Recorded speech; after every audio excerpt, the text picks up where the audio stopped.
The following is an unofficial, non-commercial Warhammer 40,000 fan production. A little thank you for all my game masters and all of my players. Corvia, written by Kieran Panchal, based on an unofficial campaign from the Warhammer 40,000 role-playing game Dark Heresy.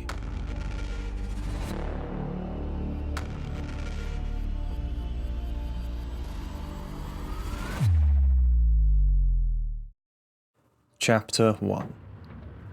As we descend on wings of steel that shaketh even now, I pray for our safety.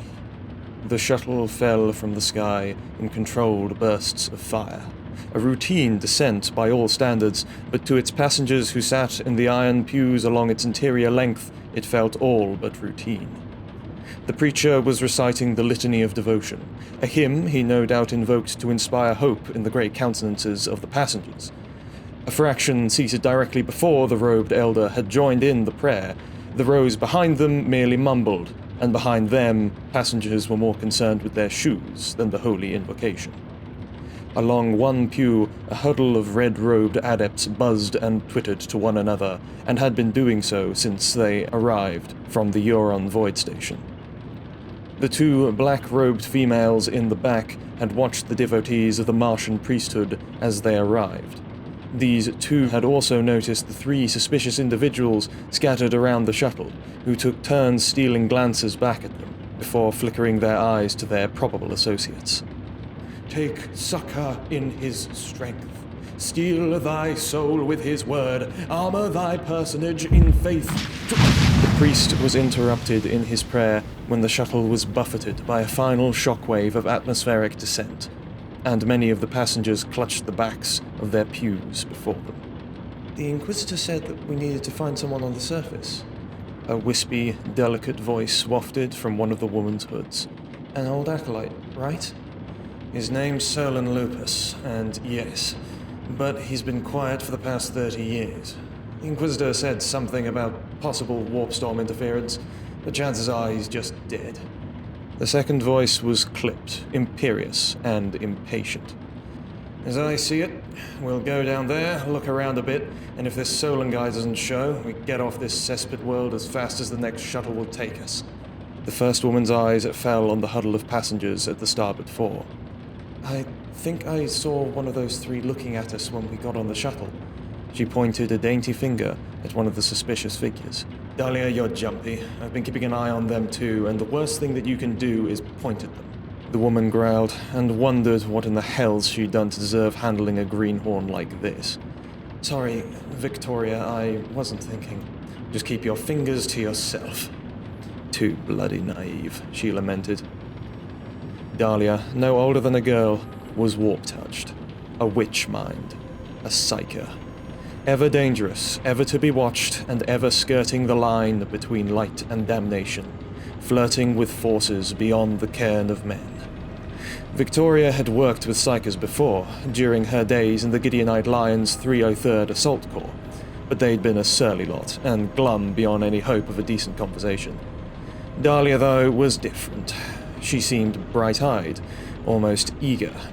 Victoria knew it wouldn't be long before duty and hardship would make a mockery of her innocence. At long last, the shuttle broke the smog cover, and the distant landing lights began flashing into view.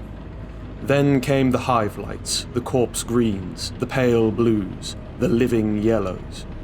Before them was a world of light and spires, rising from the darkness of night, a hard, rain-slicked edge against the moon's light. We're here, Victoria observed, shortly before the Vox sputtered out the familiar wheezing of an announcement servitor. Remain seated. The shuttle will shortly alight. Do not leave your pews until ordered. Once ordered, make swift egress to the landing ramp. Any loiterers will be punished. You have been warned. With the successive triple bursts of landing jets, the shuttle changed into stillness, groaning in relief under the reliable press of gravs. It was only a moment before they were out and in the cold, lit by guttering Promethean lamps and the distant harshness of platform lights. They're still watching us. Victoria, didn't you see? I think I saw something glinting under their cloaks. Dahlia shuffled alongside her companion, pulling her hood down, sending her mousy blonde locks spilling out from under. You're no end of trouble. Paranoia, I understand, but there's something else. I can feel it. They're whispering. Over the Vox, I can hear them whispering. But already, Victoria had stopped listening. She was too preoccupied with a second duo she had spied waiting in the lit shelter of the reception hall. The first was hooded and robed like them, but the second was a woman, dressed in a black leather body glove, under a brown jacket with short-cut black hair. She looked young and nervous. The hooded figure, far surer, strode out into the rain and thunder. Is it time or water that floweth unceasing in the dark? He asked, his elderly voice wavering and cracked. The dam holdeth back the flood, only time floweth all the same, and it is stopped by no device. The aged man raised his hood, showing a bold scalp with the mark of the eye printed on its seamed surface. So, he said huskily, he finally sent you. I'm hardly surprised that he didn't come himself. Solon Lupus, I presume? How long ago did you send the distress signal? Victoria continued walking, pausing only to allow their welcomer to turn and follow. 30 years, he said matter-of-factly. Is this another acolyte? Asked Dahlia. She's my daughter. Her name is Cadia. Father, we should go. I have a bad feeling about this place. 3 people have been watching us since they got off, and I've seen no maintenance adepts on the platforms besides the ones who got off with you.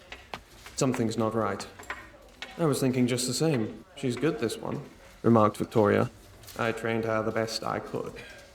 By now, the 4 were waiting by the tracks of a poorly lit tram rail. The readouts listing arrival and departure times were frozen at out-of-date figures. The other passengers milled about the place. A few families, 2 drifters, the huddle of adepts, and the 3 whom now made no effort of hiding their interest in the party. How long till the tram comes? Asked Victoria. Hard to say. Sometimes minutes, sometimes hours. The transport network is hardly what it once was. Suddenly, and without warning, Dahlia clutched her head and was gripped by palsied shakes. What's wrong? Are you all right? Cadia guided her down to a bench and pulled back her hood to reveal dark, wide eyes. "O throne," Dahlia said, before the air came alive with screaming. First, a child began to wail, as there was motion by the back of the reception. Then came the scream of a woman when the first shots ripped their way through the benches and walls. Within an instant, 2 men and one of the tech adepts were cut down in the violence, the latter letting out a binaric death screech as it clutched at the robe of another tech priest. "Emperor alive! Get down!" Solon bellowed with surprising force, which sent bystanders scattering to the safety of cargo boxes and solid benches. "Stand back," said Victoria, as she flung wide her robe, unsheathing a gleaming blade and auto-pistol. She let off 3 shots, which barked in reply to the chattering bursts of their attackers. "What's their strength?" Cadia called, darting the width of the hall and crouching on the other side of the station. 2 men, 1 woman, all merc types from the look of them. Autoguns and stubbers, nothing fancy, although I spotted a chain blade on one of them. Keep an eye out." Solon had passed Cadia an auto-pistol and held in his hand a heavy stub pistol that looked even older than him. "Are you sure you'll be able to handle that thing? Assuming it even fires." "Trust him," said Dahlia through gritted teeth. Her eyes were pressed shut, and veins pulsated along her forehead. Victoria saw the creep of psychic frost spread from under her. Throne," Victoria remarked between potshots. "Solon, Cadia, keep them busy till Dahlia's ready." "What happens when she's ready?" Cadia was almost afraid to ask, subconsciously edging away from the kneeling psyker. "Keep calm, Cadia. Remember your drills," Solon said before steadying his weapon into a 2-handed grip. He leveled the black, blunt weapon, and Victoria saw its surface was etched with fine silver lines. They covered the thing, and to her surprise, they resembled kill tallies. With a deafening crack, the heavy stub sent a round hurtling across the room. it found its home in his target's skull, where an instant later it burst the back of his head open like a ripe fruit. It kicked like a bullgrox and sent the old man's arm flailing back, but he held tight to the weapon and fell back into cover. Before anyone had time to congratulate him, one of the remaining attackers roared a terrible blood cry. Perhaps from the pain in his scream, his fallen comrade was family, but Victoria wasted no time on sympathy. As he drew the chain weapon from under his jacket, he charged forward. Cadia sent 3 shots into him, all of which did nothing to slow him. At once, he was on them, his weapon roaring with fury and the promise of pain. But then, Dahlia moved. She twisted on her knee, turning to the man who was in the act of vaulting their cover. With a psychic cry, Dahlia opened her palm and sent a barrage of unstoppable force right into the man's chest. He didn't even have time to scream before his gory remains were sent parading across the hall and into the wall, where he dripped down its carved surface. It was short work to dispose of the final attacker, a swift, merciless downthrust from Victoria's blade into the cowering form. "Is it over now?" asked Cadia, who was nursing the weak Dahlia and had looked away from the final execution. "It had better," said Victoria, as she wiped the blood from her blade on the victim's robe, before twirling it and sliding it home into its scabbard. The innocents still cowered, and the 2 surviving adepts were bent over their fallen brother. "Servants of the Emperor, you have nothing to fear." Solon's voice was solid, authoritarian. It commanded respect, and by terror he got it. Without thinking, the men stood a little straighter, and the children ceased their crying. "All of you have witnessed a terrible crime, but rest assured that all will be done according to the Emperor's will." Who are you all?" asked the scared patriarch of one family. Victoria was leant against a wall, a low stick lit in her mouth, blazing beneath a stylish, wide-brimmed Witchfinder-style hat she had taken from one of the corpses. "No one you need concern yourselves with."